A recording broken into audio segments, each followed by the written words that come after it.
జై శ్రీరామ్. అందరికీ నమస్కారం. మన హిందూ ధర్మంలో బల్లికి చాలా ప్రాధాన్యత ఉంది. బల్లిని లక్ష్మీదేవి రూపంగా పోలుస్తారు.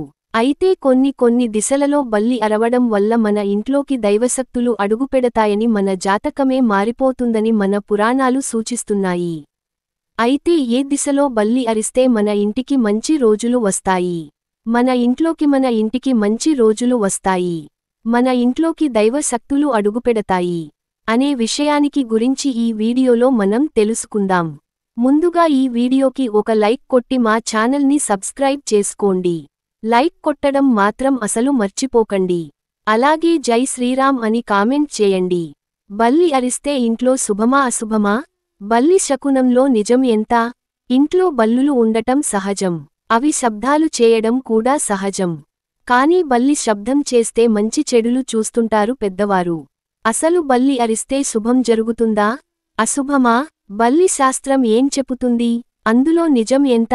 ప్రతి ఇంట్లో బల్లులు ఉండటం సహజం, అవి అప్పుడప్పుడు సడెన్ గా శబ్దాలు చేయడం కూడా సహజమే. కానీ బల్లులు అరిస్తే వాటి ద్వారా శుభ అశుభాలు లెక్కలు వేస్తుంటారు పెద్దలు. అవి చేసే శబ్దం వల్ల మంచి జరుగుతుందా చెడు జరుగుతుందా అనేది ప్రాంతాలను బట్టి మారుతుంటుంది. కానీ బల్లి చేసే శబ్దాన్ని పెద్దలు ఒక రకమైన సూచనలాగా భావిస్తారు. అయితే జ్యోతిష్యం ప్రకారం బల్లి చేసే శబ్దానికి, అది ఏ దిక్కు నుంచి సౌండ్ చేస్తుందా అన్న దాని ప్రకారం రోజు తిథిని బట్టి రకరకాలుగా భావిస్తుంటారు. బల్లి శబ్దాలను శకునంగా పరిగణిస్తారు. కొంతమంది బల్లిని లక్ష్మీదేవి ప్రతిరూపంగా భావిస్తారు. ఇంట్లో బల్లి కనిపించడం సంపద, అదృష్టాన్ని సూచిస్తుందని నమ్మకం. కంచిలాంటి కొన్ని భారతీయ ఆలయాల్లో బల్లులను పూజిస్తారు, వాటి నుండి ఆశీర్వాదాలు తీసుకుంటారు. మరికొంతమంది నిపుణులు మాత్రం అసలు బల్లిశాస్త్రం అనేది లేదు అని నిక్కచ్చిగా చెపుతుంటారు. అది మనం క్రియేట్ చేసుకున్నదే అని కొంతమంది జ్యోతిష్య నిపుణులు కూడా పలు సందర్భాల్లో చెప్పుతుంటారు. ఇక బల్లి శకునం ఉంది అని నమ్మేవారు వాటి దిక్కును బట్టి ఆ సౌండ్కు అర్థం ఏంటో చెపుతుంటారు.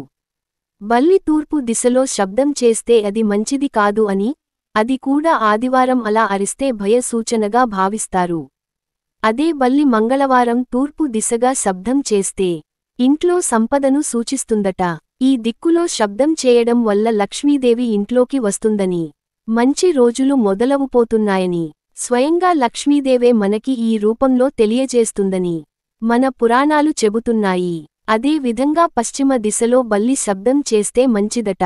అది కూడా శుక్రవారం ఆ శబ్దం వింటే ఆనందం కలుగుతుందని, మన ఇంట్లో లక్ష్మీదేవి తిరుగుతుందని పెద్దల నమ్మకం. కాని అదే బల్లి గురువారం పశ్చిమంగా శబ్దం చేస్తే అది అశుభంగా భావిస్తుంటారు. ఆ రోజు ఆ శబ్దం వల్ల నష్టం జరుగుతుందని అంటారు. ఉత్తర దిశలో బల్లి శబ్దం వినిపిస్తే డబ్బు లభించడం, నూతన వస్త్ర లాభం ఉంటుందట. ఆగ్నేయ దిశలో బల్లి శబ్దం వినిపిస్తే ఒకరోజు లాభం, మరొక రోజు నష్టం జరుగుతుందట. దక్షిణ దిశలో కూడా రోజులను బట్టి శకునం మారుతుందట. కొన్ని రోజులు ఆనందం, కొన్ని రోజులు అనారోగ్యం, శత్రుభయం పెరుగుతుంది అతని పెద్దల నమ్మకం. ఇక నైరుతి, వాయువ్య దిశల్లో బల్లి చేసే శబ్దం కూడా విభిన్న అర్థాలు కలిగిస్తుందని చెబుతారు. మరికొన్ని రోజుల్లో బల్లి శబ్దం వల్ల పనులకు ఆటంకం జరిగే అవకాశం ఉన్నట్టు చెబుతారు. ఇక ఈశాన్య దిశలోంచి బల్లి శబ్దం వినిపిస్తూ మంచి జరుగుతుంది అని పెద్దలు నమ్ముతారు. వాహన యోగం, పెళ్లి కాని వారు ఆ ఇంట్లో ఉంటే వివాహం సూచనలు, ఆహారం వృద్ధి లాంటి శుభ సూచనలు ఉంటాయట. అంతేకాకుండా బల్లి ఇంటి లోపల నేల దగ్గర శబ్దం చేస్తే వ్యాపారంలో లాభం లేదా నష్టం వంటి ఫలితాలు ఉంటాయని చెబుతారు. ఇంటి పైకప్పుపై దూసుకుపోతే కూడా కొన్ని రోజులు విజయానికి, కొన్ని రోజులు విపత్తుకు సూచనగా పరిగణిస్తారు. ఇక ఏదైనా నిర్ణయాలు తీసుకునే సమయంలో ఇంట్లో చర్చలు జరుగుతుంటాయి. ప్రతి ఒక్కరూ తమ వర్షన్ను వినిపిస్తుంటారు. అయితే ఎవరైనా మాట్లాడేప్పుడు బల్లి శబ్దం చేస్తే వారు చెప్పేది నిజం అవుతుంది అని నమ్ముతారు పెద్దలు. బల్లి శుభం పలికింది అని నిర్ణయం తీసుకునేవారు కూడా ఉన్నారు. ఈ నమ్మకాలు శాస్త్రీయ ఆధారాలు లేకపోయినా పంచాంగం ప్రకారం చాలామంది ఇప్పటికీ పాటిస్తారు. మనకు మంచిగా జరగబోయే పనులకైనా, జాగ్రత్తలు తీసుకోవాల్సిన విషయాలకైనా ఈ శకునాలను ఒక సూచనలాగా తీసుకోవడం అనేది వెనకట నుంచి వస్తున్నదే. ఇక ఫైనల్గా చెప్పాలంటే, బల్లి శబ్దం ఎప్పుడు, ఎక్కడ, ఏ రోజు వినిపిస్తుందో అన్న విషయాన్ని బట్టి అది శుభమా, అశుభమా అనే ఫలితాన్ని పెద్దలు నిర్ణయిస్తారు. ఇది నమ్మకాల మీద మాత్రమే ఆధారపడి ఉంటుంది. ఇప్పటికీ చాలా మంది బల్లి శకునాలను గౌరవంగా భావిస్తూ ఉంటారు. బల్లి అరుపులను బట్టి అది శుభమా లేదా అశుభమా అనేది నిర్ణయిస్తుంటారు. దీనికి శాస్త్రీయ ఆధారాలు లేవు.